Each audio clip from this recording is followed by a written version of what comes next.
Hey, Katie. Hi, Ben. Hi. How's it going? It's good. How are you? I'm pretty good. I'm pretty good. Do you have any recommendations for this episode? Well, people who enjoy this podcast also enjoy Data Skeptic. They enjoy partially derivative. They You have know good things this. to say about talking machines. I'm making an educated Oh, guess okay. here. I'm doing a little bit of content-based filtering, if you will. I'm okay. I'm guessing we're going to talk about recommendation engines.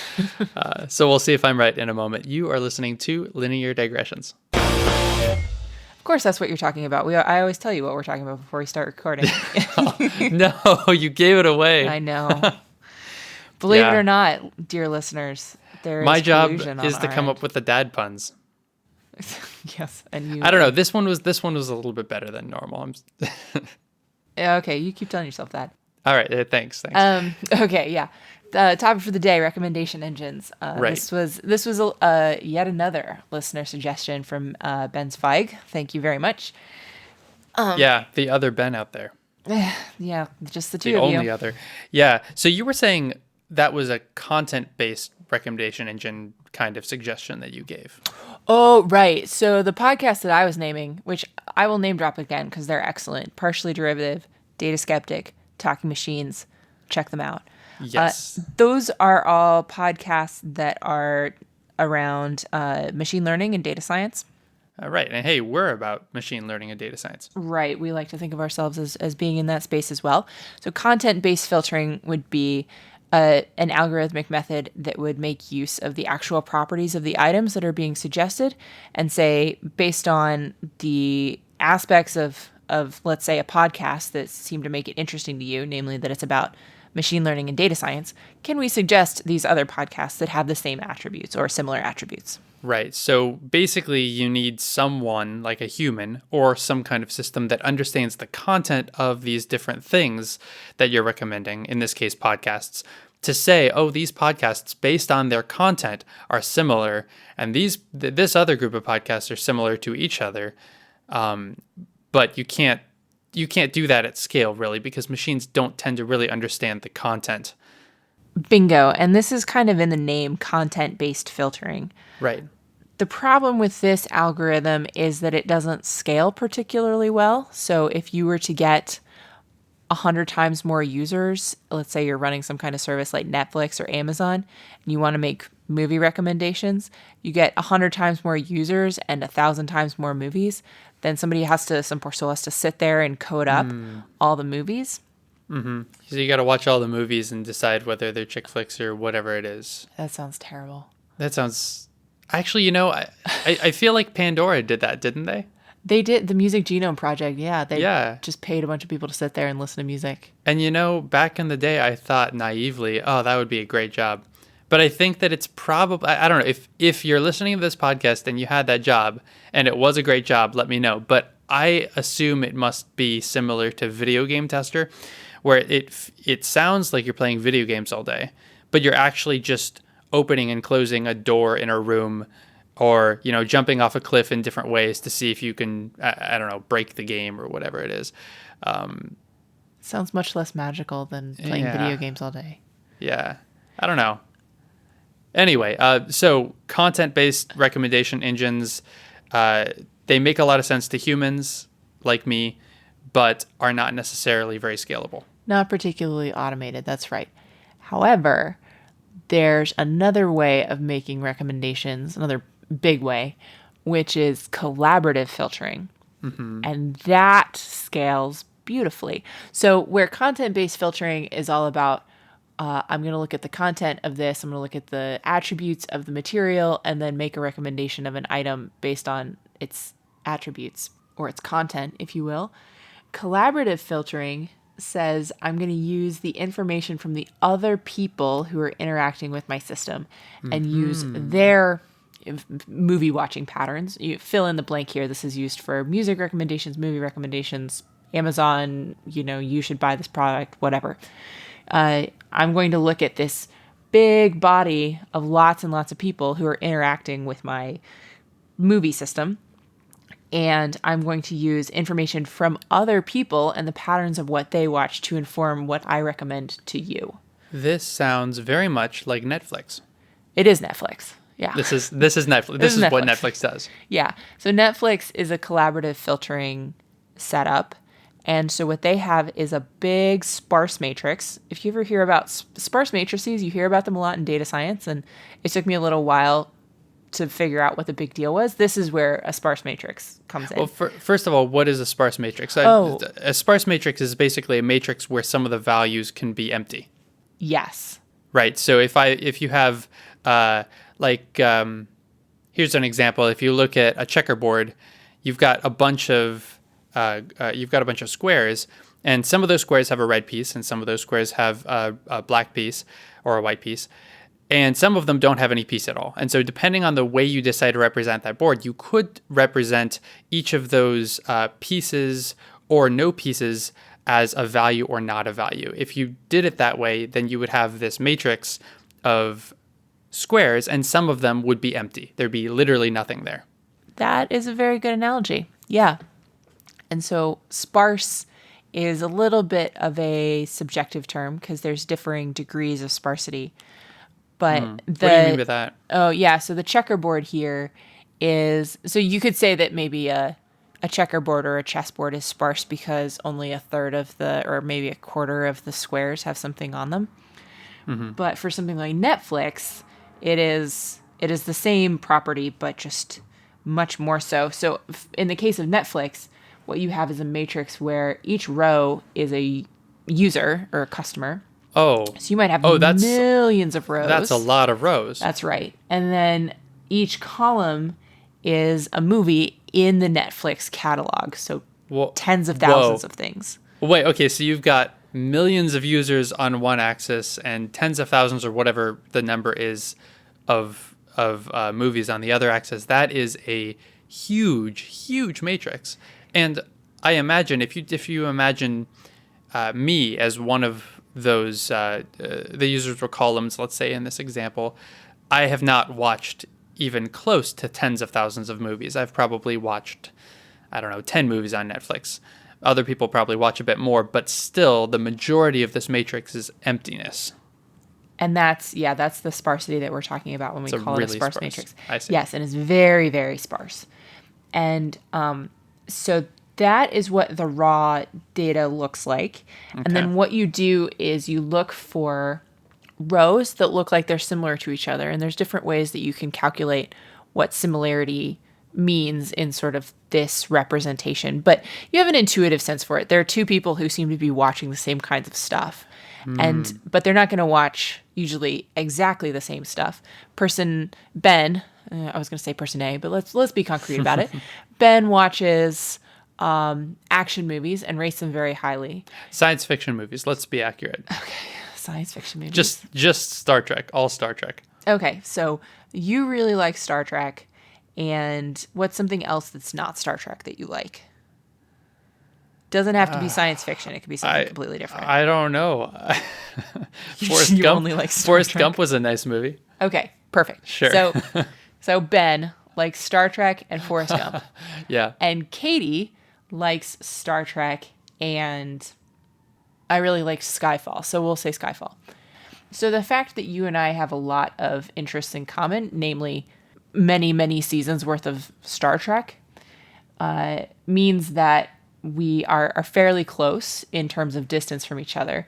Mm-hmm. And that the other things that I like that you haven't seen are strong possibilities for things that you could like. So in this case, it's saying, somebody who's very similar to you also liked Skyfall. May I recommend to you this wonderful Daniel Craig James Bond movie? I see. Okay. And then likewise, it's going to say to me, there's someone who's very similar to you.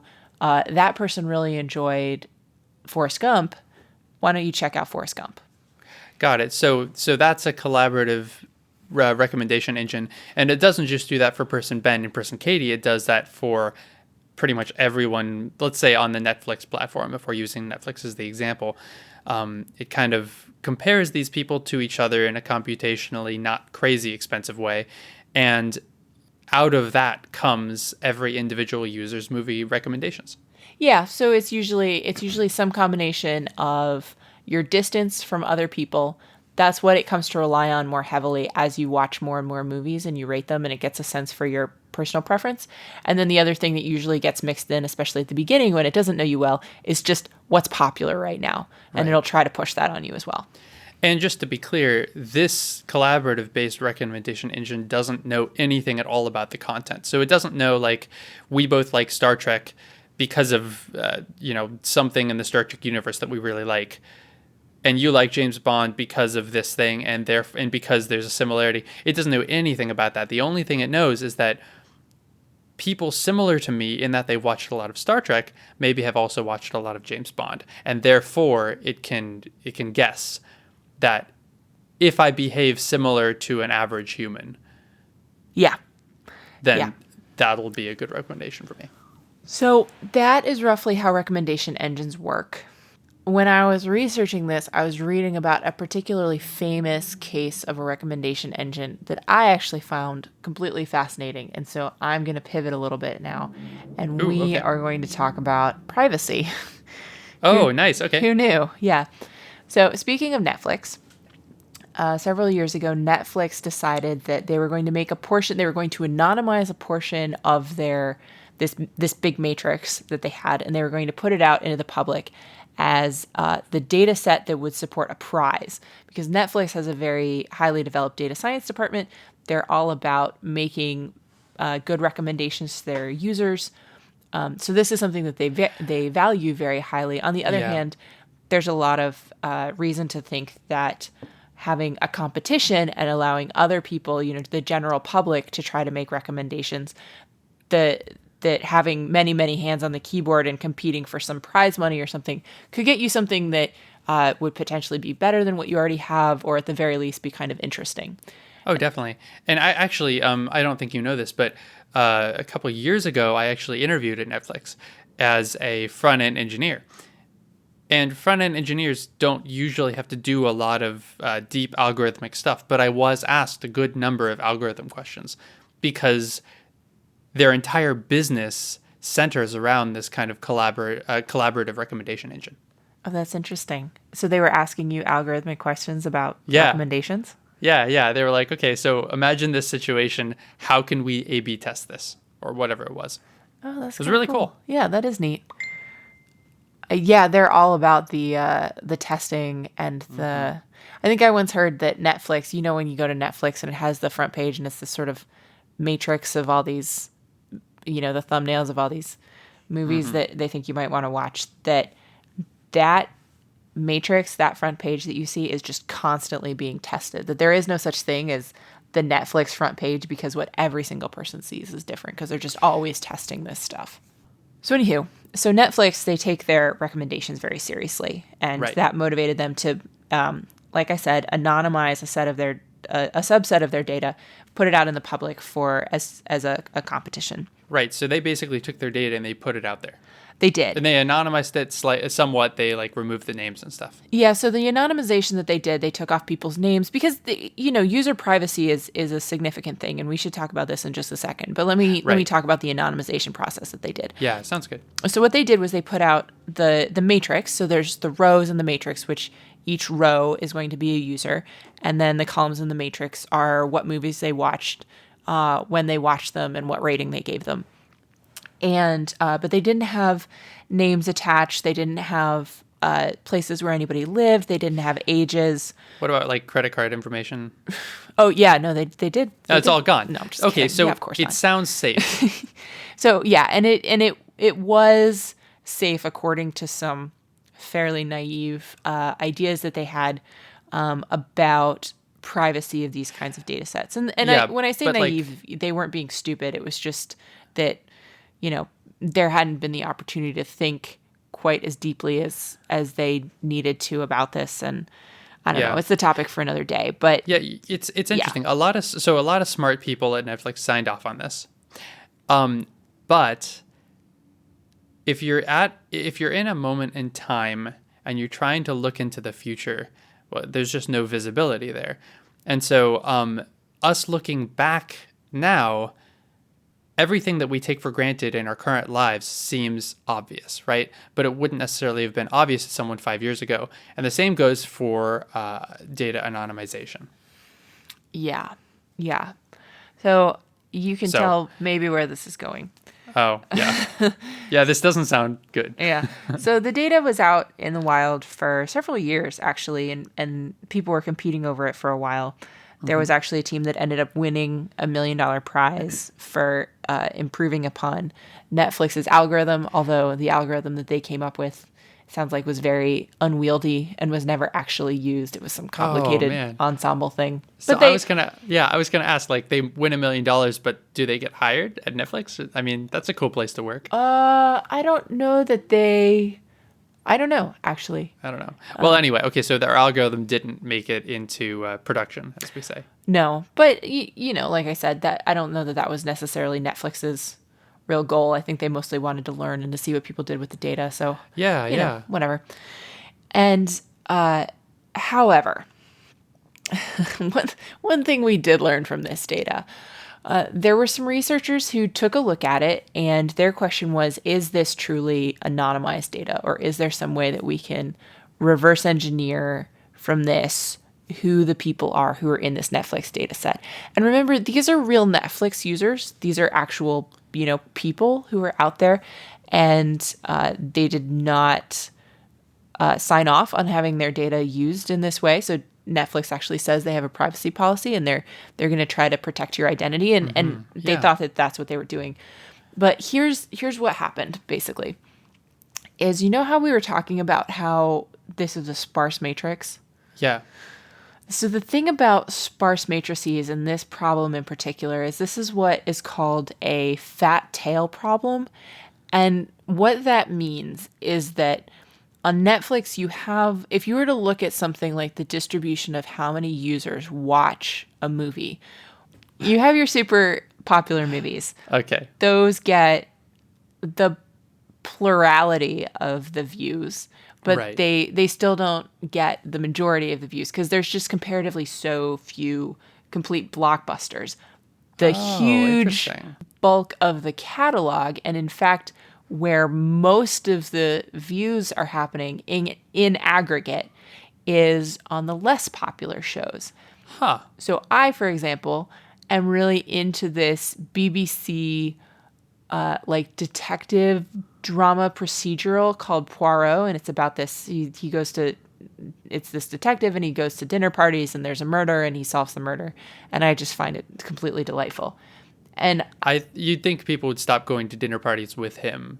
it's funny because I turn to my husband every once in a while at the end of this, and we're in season 11 at this point. Oh, and geez. people, he just goes to dinner parties and people die, and I'm like, at the end of this series, mean- there's gonna be a twist, and it's just that he was the murderer all along.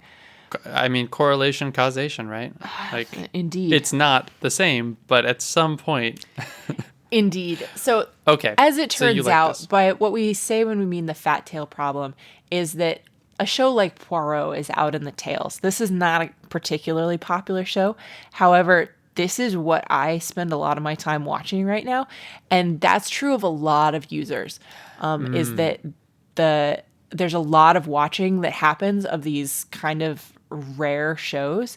So any given one of them is not super popular, but when you add them all up, that's actually where most of the action is. Wow. Okay.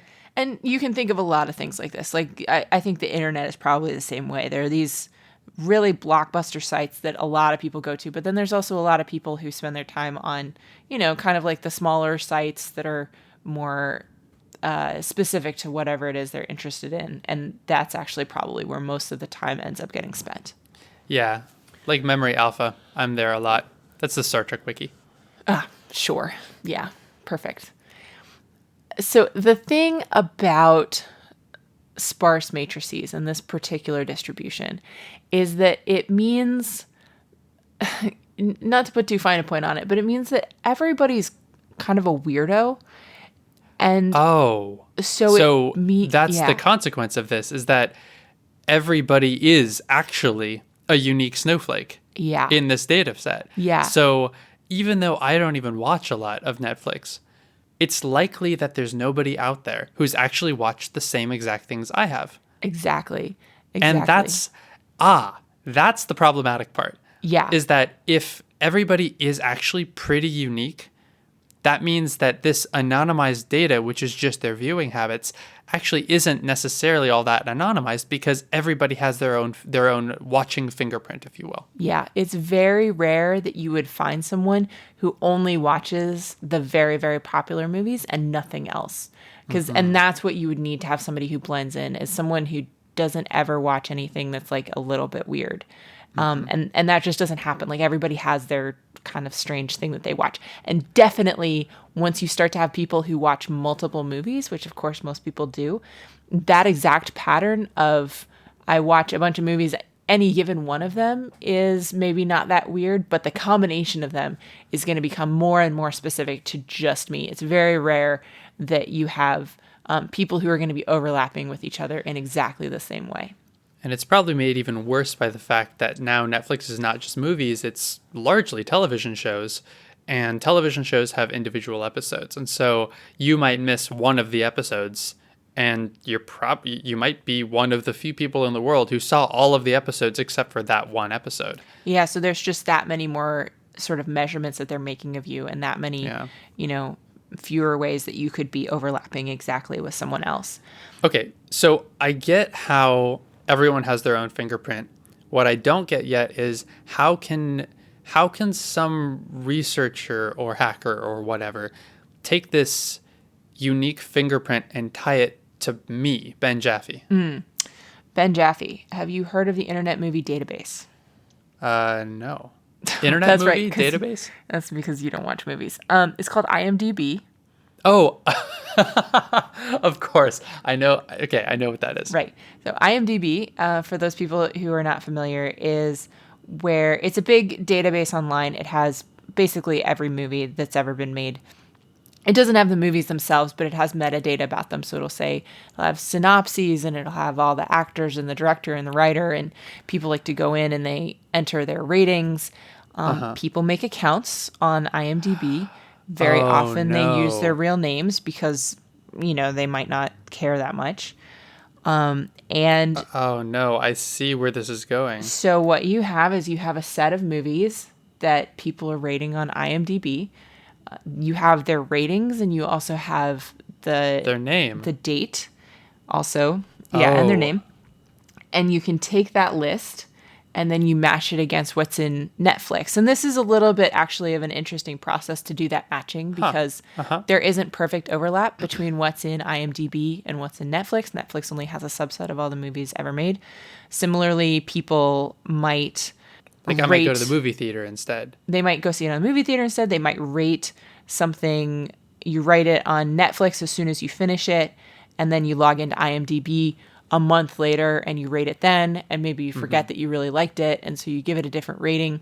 Netflix, in addition, I think had tried to add a little bit of random noise to their data set, or I'm not sure if they did actually, but this is fairly standard procedure for anonymizing data, is that you take it and you flip some of the bits, or you smear things out a little bit, and so it might not be literally the exact data, but it's reasonably faithful. So that could be going on as well. All of these things make the matching a little bit more difficult. However, because people's fingerprints are just so unique, you're able to make the bridge that way. And so what they did was they had this matching procedure, and you basically set a threshold. You say, how willing am I to get a false positive? And based on that, it'll be more or less stringent on whether it matches someone. They did some testing where they would put someone who they knew was in the database, not a literal person, but like a row they knew was in the Netflix database. And they would try to match a fairly similar row that they had constructed to look like that row, and make sure that their algorithm could actually find it in the Netflix database. So they knew that it was capable of finding a row if it was there. Then what they did was they took out the target row from the data set, and then tried to find the same row again. So now they know that it's not there, and verified that in that case, the algorithm would properly return, that there were no matches found. So that was the way that they guarded against false positives and got a sense for how distinct people would be. Like, okay, so if there's a person who isn't in there, it's still going to return a best match, but that best match just isn't going to be very good. And so what does it look like when we found like a really good match versus one that's just kind of like, I guess I'll give you this, but it's not great. And so they downloaded not very many profiles from IMDb.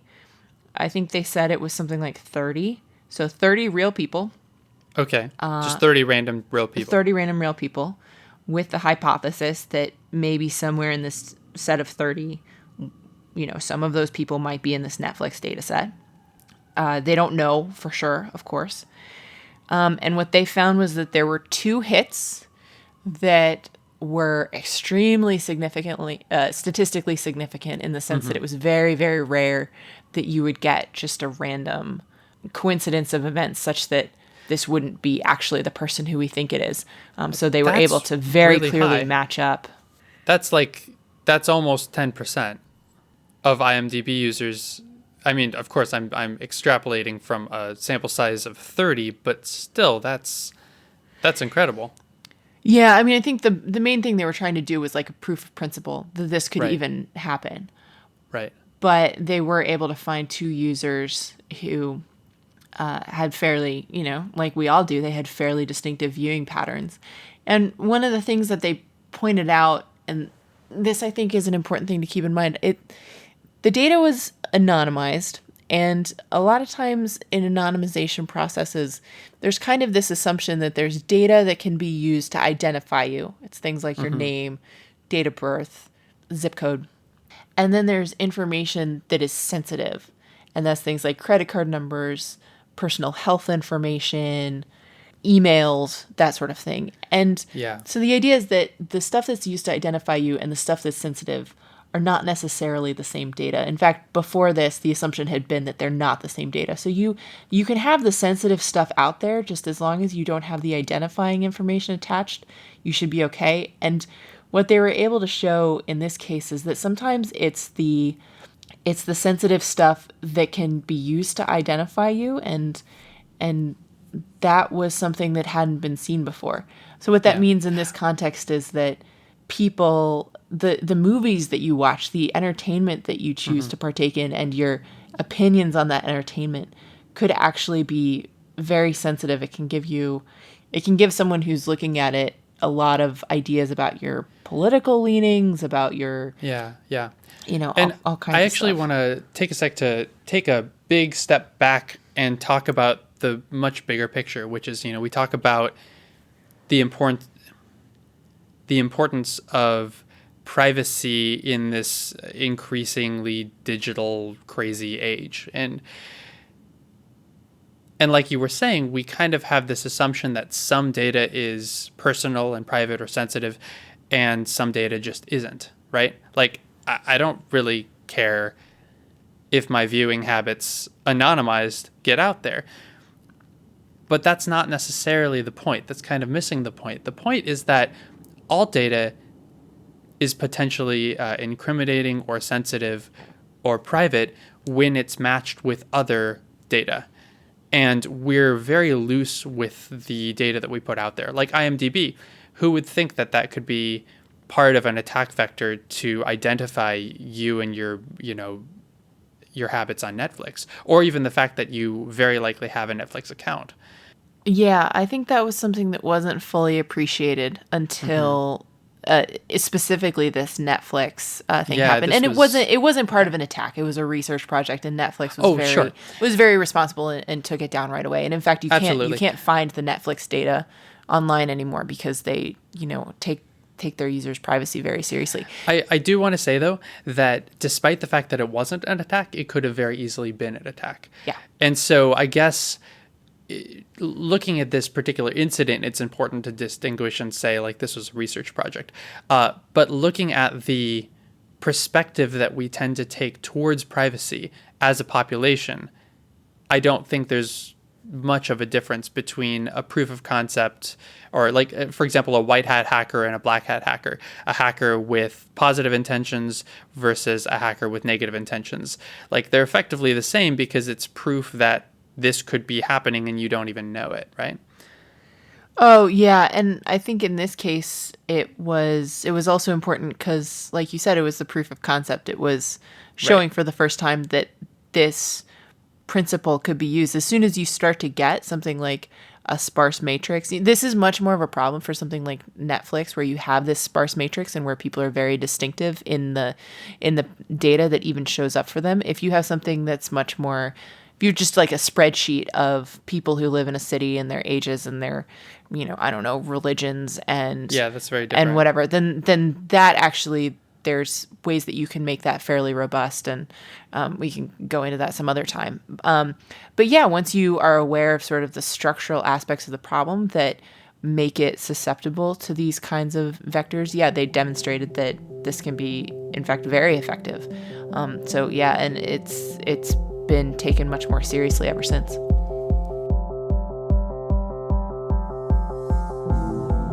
Linear Digressions is a Creative Commons endeavor, which means you can share or use it any way you like. Just tell them we said hi. To find out more about this or any other episode of Linear Digressions, go to lineardigressions.com. And if you like this podcast, go ahead and leave us a review on iTunes so other people get to listen to this content too.